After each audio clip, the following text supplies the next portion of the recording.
Life is a kind of marathon, not a sprint. এমন একটা কিছু আমি করতে চাই যেটা আসলে আই উইল এনজয়। এই টোটাল জিনিসটা শুরুই করেছিলাম আমি আমার নিজের বাসার লিভিং রুম, সেখানেই আমি আসলে শুরু করেছিলাম। নিজের মা আসলে টোটাল কোম্পানির অ্যাকাউন্টসটা সেই ম্যানেজ করতো, মানে সেই টাকা পয়সার হিসাব টিসাব সব করতে। গ্রাফিক ডিজাইন আমি নিজে করতাম। শুধুমাত্র আইডিয়ার উপরে আসলে আমরা ইনভেস্ট করিনি। তা আমাদের কাছে সাস্টেনেবিলিটি ইজ মোর ইম্পর্টেন্ট। ইনভেস্টারদের মাইন্ডসেট ছিল যে গ্রোথ গ্রোথ গ্রোথ, এখন কিন্তু মাচ মোর সাস্টেনেবিলিটি। টোটাল 3 বছরে মাত্র 15 লাখ টাকা ইনভেস্ট করেছিলাম। কারেন্টলি যেটা হট টপিক বাংলাদেশে, Shark Tank. So you are one of the shark in the first season rather in Bangladesh. So সেখানে আপনারা অনেক কিছু ইনভেস্ট করছেন, অনেক ইন্ডাস্ট্রিতে ইনভেস্ট করছেন, এবং অনেকে আসলে জানার বিষয় আসলে আপনাদের এই ইনভেস্টমেন্টগুলোর পেছনের লজিকগুলো কী, কেন আপনারা ইনভেস্ট করেন, কিভাবে ইনভেস্ট করেন, এবং what is the future of these organisations, কীভাবে আপনারা টেক কেয়ার করবেন।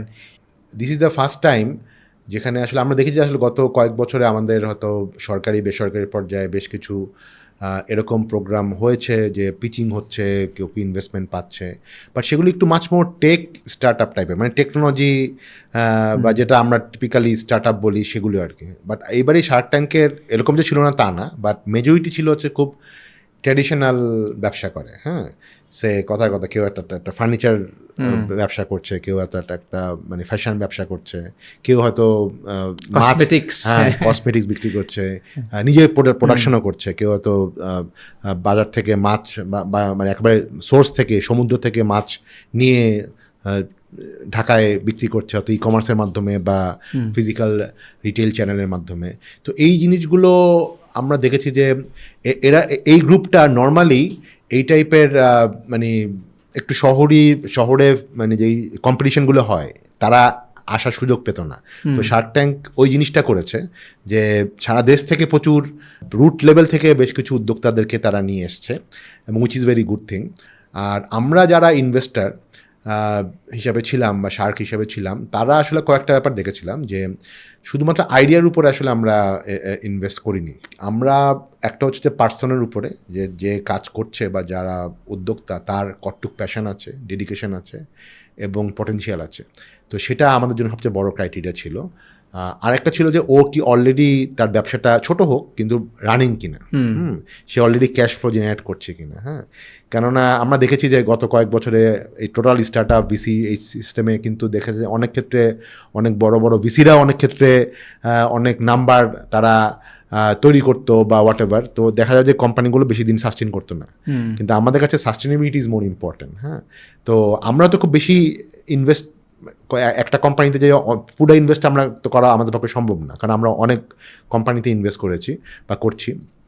তো সেই জায়গাটাতে আমাদের কাছে মনে হয়েছিল যে এই কোম্পানিগুলোকে আমরা যদি কিছু অল্প ইনভেস্ট করি, এটা 20 লাখ হতে পারে, 30 লাখ হতে পারে, 50 লাখ হতে পারে, কিন্তু তারা তাদের টাইম, তাদের প্যাশন এখানে এনাফ ইনভেস্ট করছে কিনা। এবং আমরা শুধুমাত্র টাকার জন্য আমরা আসলে মনে করি না, money is not the only value. The guidance, mentoring, হ্যাঁ, আমাদের পার্সোনাল নেটওয়ার্ক, এগুলো তাদেরকে মানে হেল্প করবে। যে সকল কোম্পানিতে হেল্প করবে বা যে সকল উদ্যোগে হেল্প করবে তাদেরকে আমরা ইনভেস্ট করছি।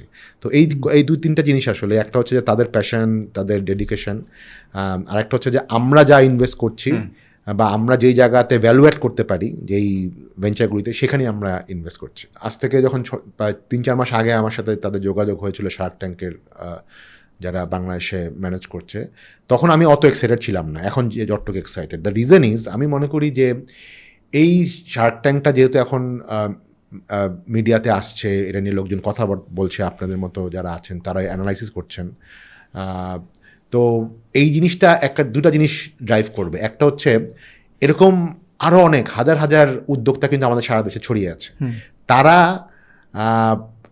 অ্যাটলিস্ট এই প্রোগ্রামটা দেখার পরে চিন্তা করতে পারবে যে না, মানে তাদের আসলে কোন জিনিসটা আসলে চিন্তা করা উচিত ছিল, কোন বিজনেস পার্সপেক্টিভটা উচিত ছিল, হ্যাঁ, কোন চ্যালেঞ্জগুলো আসলে উচিত ছিল। বিজনেসের নিটিগিটিগুলোই কিন্তু আমরা যারা শার্ক হিসাবে ওদেরকে প্রশ্ন করেছিলাম, অনেক ক্ষেত্রে আমরা ওদেরকে গ্রিলও করেছিলাম যাতে তারা আমরা বুঝতে পারি যে তারা আসলে কতটুকু এটা নিয়ে চিন্তা করছে। এটা এক নম্বর। অতএব এটা আমি অনেক ক্ষেত্রে বলি, দ্য শার্ক ট্যাঙ্ক যদি কেউ পুরা সব সিরিজগুলি দেখে, ইট almost is a kind of mini MBA type of thing, যে তারা প্রচুর বিজনেসের ফাইন্যান্স থেকে শুরু করে marketing, branding, everything is there. হ্যাঁ,